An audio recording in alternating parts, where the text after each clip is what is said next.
This audiobook is in the public domain. You can find the text version of this audiobook at www.marxists.org. Workers of the World, Unite! Why Marxists Oppose Individual Terrorism by Leon Trotsky. Our class enemies are in the habit of complaining about our terrorism. What they mean by this is rather unclear. They would like to label all the activities of the proletariat directed against the class enemy's interests as terrorism. The strike, in their eyes, is the principal method of terrorism.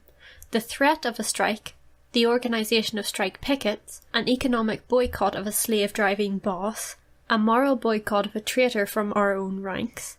All this and much more they call terrorism.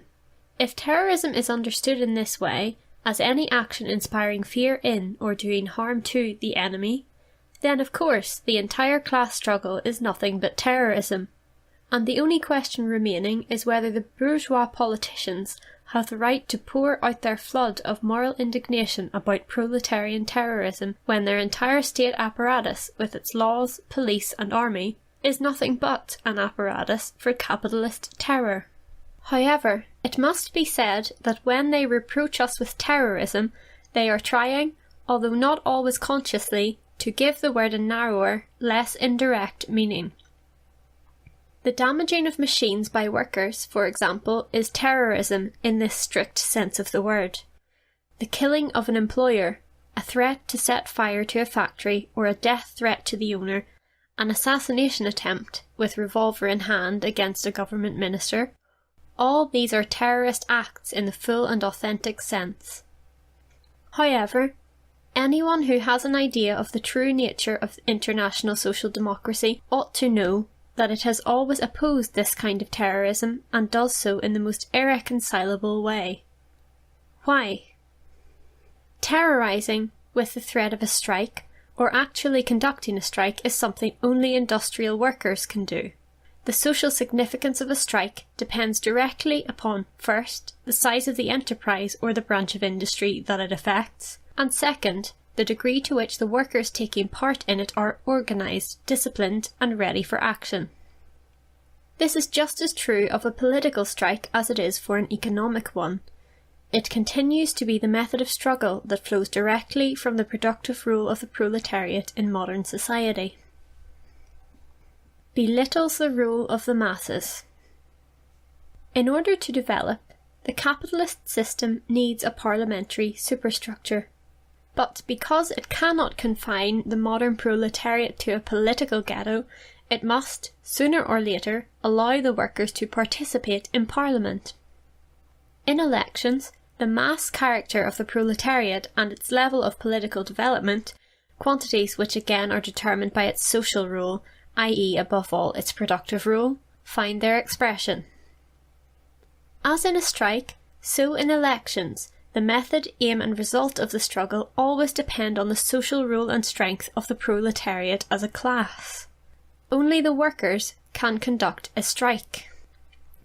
Artisans ruined by the factory, peasants whose water the factory is poisoning, or lumpen proletarians in search of plunder, can smash machines, set fire to a factory, or murder its owner. Only the conscious and organised working class can send a strong representation into the halls of Parliament to look out for proletarian interests. However, in order to murder a prominent official, you need not have the organised masses behind you. The recipe for explosives is accessible to all, and a Browning can be obtained anywhere. In the first case, there is a social struggle, whose methods and means flow necessarily from the nature of the prevailing social order, and in the second, a purely mechanical reaction identical anywhere, in China as in France, very striking in its outward form, murder, explosions and so forth, but absolutely harmless as far as the social system goes. A strike, even of modest size, has social consequences, strengthening of the workers' self-confidence, growth of the trade union, and not infrequently, even an improvement in productive technology. The murder of a factory owner produces effects of a police nature only, or a change of proprietors devoid of any social significance. Whether a terrorist attempt, even a successful one, throws the ruling class into confusion depends on the concrete political circumstances. In any case, the confusion can only be short-lived. The capitalist state does not base itself on government ministers and cannot be eliminated with them. The classes it serves will always find new people. The mechanism remains intact and continues to function. But the disarray introduced into the ranks of the working masses themselves by a terrorist attempt is much deeper. If it is enough to arm oneself with a pistol in order to achieve one's goal, why the efforts of the class struggle? If a thimbleful of gunpowder and a little chunk of lead is enough to shoot the enemy through the neck, what need is there for a class organisation? If it makes sense to terrify highly placed personages with the roar of explosions, where is the need for the party? Why meetings, mass agitation and elections if one can so easily take aim at the ministerial bench from the gallery of Parliament?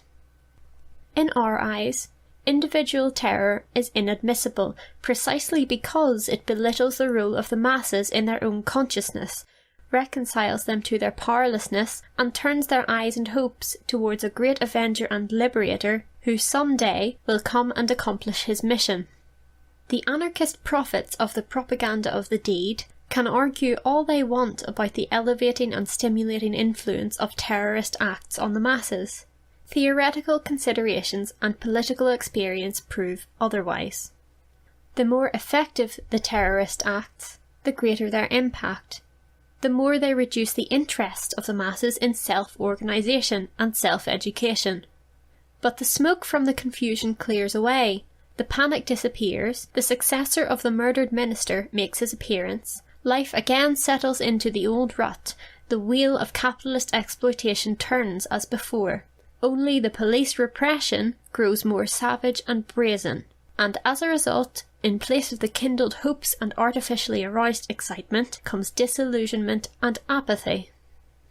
The efforts of reaction to put an end to strikes and to the mass workers' movement in general have always, everywhere, ended in failure. Capitalist society needs an active, mobile and intelligent proletariat. It cannot, therefore, bind the proletariat hand and foot for very long.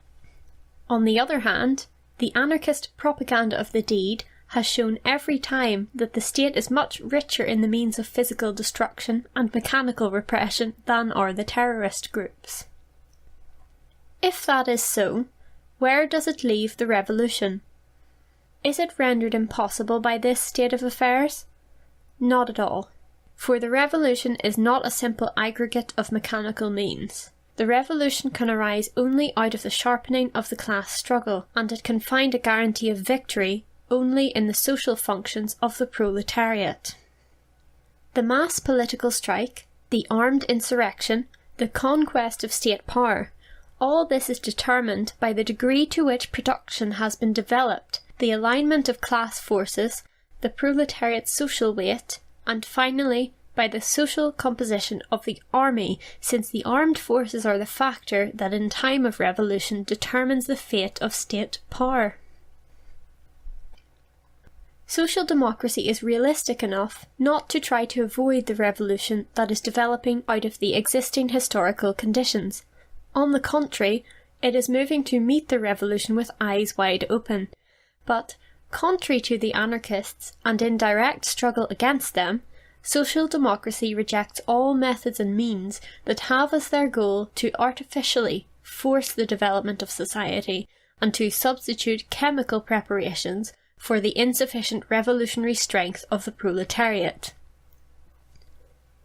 Before it is elevated to the level of a method of political struggle, terrorism makes its appearance in the form of individual acts of revenge. So it was in Russia, the classic land of terrorism. The flogging of political prisoners impelled Vera Zasulich to give expression to the general feeling of indignation by an assassination attempt on General Trepov. Her example was imitated in the circles of the revolutionary intelligentsia, who lacked any mass support. What began as an act of unthinking revenge was developed into an entire system in 1879 to 81. The outbreaks of anarchist assassination in Western Europe and North America always come after some atrocity committed by the government, the shooting of strikers or executions of political opponents. The most important psychological source of terrorism is always the feeling of revenge in search of an outlet. There is no need to belabour the point that social democracy has nothing in common with those bought and paid for moralists who, in response to any terrorist act, make solemn declarations about the absolute value of human life. These are the same people who, on other occasions, in the name of other absolute values, for example the nation's honour or the monarch's prestige, are ready to shove millions of people into the hell of war. Today their national hero is the minister who gives the sacred right of private property, and tomorrow, when the desperate hand of the unemployed workers is clenched into a fist or picks upon a weapon, they will start in with all sorts of nonsense about the inadmissibility of violence in any form. Whatever the eunuchs and Pharisees of morality may say, the feeling of revenge has its rights. It does the working class the greatest moral credit that it does not look with vacant indifference upon what is going on in this best of all possible worlds. Not to extinguish the proletariat's unfulfilled feeling of revenge, but on the contrary, to stir it up again and again, to deepen it, and to direct it against the real causes of all injustice and human baseness. That is the task of the social democracy. If we oppose terrorist acts, it is only because individual revenge does not satisfy us. The account we have to settle with the capitalist system is too great to be presented to some functionary called the minister.